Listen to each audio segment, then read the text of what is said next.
Gjatë udhëtimit në fshatin e Prushten, ndaluam tek shtëpitë e familjes Sadiku, një familje e njohur për ndërtimet e tyre moderne dhe të rece.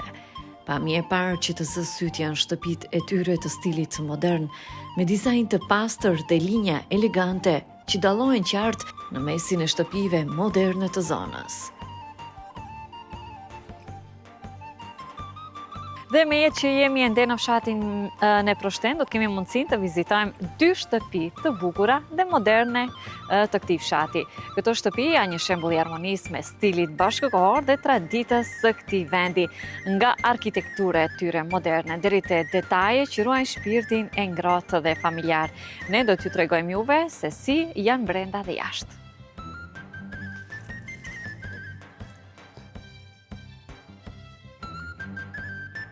Në oborin e shtëpisë na priste me zemër gjerësi Xhabir Sadiku, njëri nga 5 vëllezërit e familjes, për të na treguar më shumë rreth shtëpive të vëllezërve, secila ndërtuar me kujdes, shije dhe ndjenjë lidhje me vendlindjen.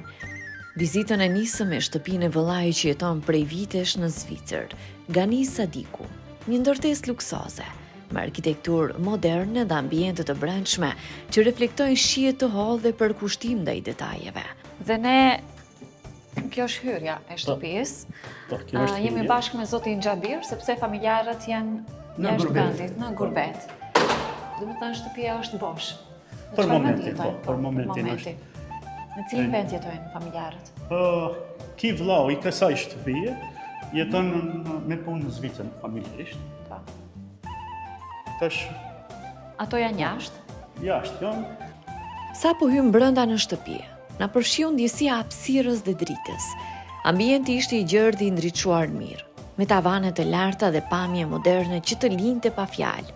Në mes të dhomës kryesore, vare një abazhur i madh dhe elegant, i cili dominonte hapësirën me praninë e tij impozante, duke i dhënë shtëpisë një ndjesi luksi dhe sofistikimi. Çdo kënd i shtëpisë reflektonte kujdes dhe estetik, nga mobiljet e zgjedhura me shije, ndriçimi ngrohtë dhe i menduar deri në detaje. Çdo mundësi që u paraqitet ata vinë e shijoj këtë shtëpi që kam bërë. Që ka shumë e bukur dhe me një arkitekturë të jashtëzakonshme. Sa banor jetojnë në të shtëpi? Për momentin jetojnë 4 banor, e së shpejti do bëjmë 5 sepse mendojmë ta bëjmë një darsëm edhe ta martojmë nipit. Ka martesë nipit. E kemi feju. Shumë mirë. Edhe përgatitemi për një darsëm.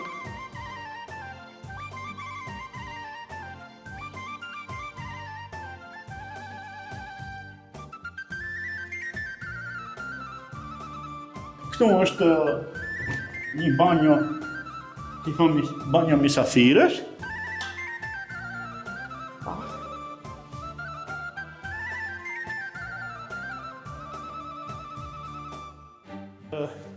E kemi parat pa këtë garderobën. Shtëpisë. Në hyrje. Kjo është pjesë e kuzhinës. E kena dizajnu me arkitekt. Pjesë e kuzhinës ishte konceptuar me stil të hapur, por me ndarje të menduar mirë që jepte funksionalitet dhe elegancë. Një pjesë e saj lidhej drejt për drejt me sallonin, duke krijuar një vazhdimsi të natyrshme mes ambienteve e përshtatshme për pritje dhe shoqëri. Ishte e pajisur me elemente moderne, me sipërfaqe të ndritshme dhe linja të pastra, ku çdo detaj dukej se kishte vendin e vet.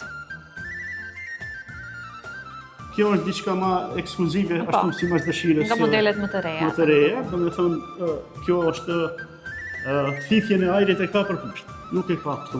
Po, ka pjesa lartë. Ashtu e kam pëlqyer. Është një ndër Nipi nga e trendet ka më të pëlqyer këtë fundit. formë dhe e kemi realizuar dëshirën. Është shumë e bukur. Do të thonë, e këtu kemi tash edhe një kuzhinë dimse. Ka edhe një tjetër. Një kuzhinë dimse kemi.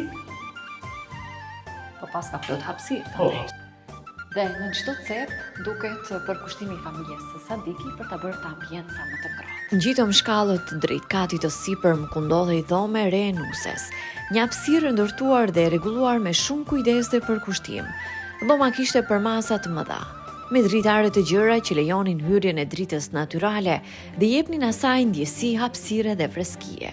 veçanërisht mbretëlënse, ishte banja personale brenda dhomës, e paisur me gjithçka të nevojshme, pllaka moderne, ndriçim të butë dhe elemente luksoze që e bënin këtë hapësirë të veçantë dhe tërësisht të pavarur.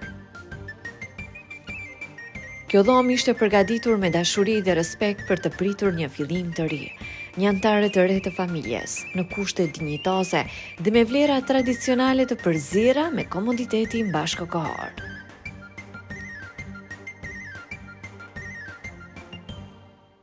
Më pas vazhduam vizitën tonë në shtëpinë e vëllau tjetër, Alis Sadikut, i cili prej vitesh jeton dhe punon në Amerikë. Edhe kjo shtëpi ishte ndërtuar me shumë kujdes e stil. Së bashku me Xhabirin hym brenda dhe menjëherë na tërhoqi vëmendjen dhomë e ndejes, një ambient i ngrohtë dhe i rregulluar me shije, ku dominonin elementet prej druri, që jepnin një ndjesi tradite dhe elegancë në të njëjtën kohë. Teksa lëviznim nga njëra hapësirë në tjetrën, Xhabiri ndaloi pra një fotografie, ku me krenari dhe mall na tregoi babain e tyre të ndjerë të portretizuar me plisë të bardhë në kokë, një simbol i fortë i rrënjeve dhe identitetit të tyre. Në këtë shtëpi çdo gjë në shoqëronte me ndjenja të ngrohtësisë dhe harmonisë familjare. Edhe këtu thjeshtësia takohej me stilin modern, duke krijuar një ambient të rehatshëm e mikpritës. Pjesa lartë me dritë natyrale depërtonte përmes dritareve të mëdha dhe pasqyroi në xhamin e shkallëve, duke krijuar një atmosferë të ndritshme dhe të këndshme. Kjo pjesa lartë. Kjo është pjesa lartë. Këtu i kemi dhomët e Një gjumit. katër dhomë. Se ki vllau që jeton në Amerikë i ka 3 fëmijë. I ka 2 vajza dhe 1 djalë. Edhe për secili e kemi bërë. Po ka bën nga një dhomë në vete. E gjitha kjo ishte mbushur me detaje që tregonin dashurinë për vendlindjen, por edhe ndikimin e stilit perëndimor që vëllezërit kishin sjellë me vete nga jeta jashtë. Vizita jonë në shtëpinë e familjes Sadiku përfundoi me një ndjenjë të thellë admirimi dhe respekti. Ato nuk ishin thjesht shtëpi moderne luksoze, për pasqyrim një punë të palodhur për kushtimin ndaj familjes dhe kujdesit për rënjët. Mikpritje e Xhabirit, stili i jetesës dhe harmonia mes traditës dhe modernes e bën këtë përvojë të paharrueshme.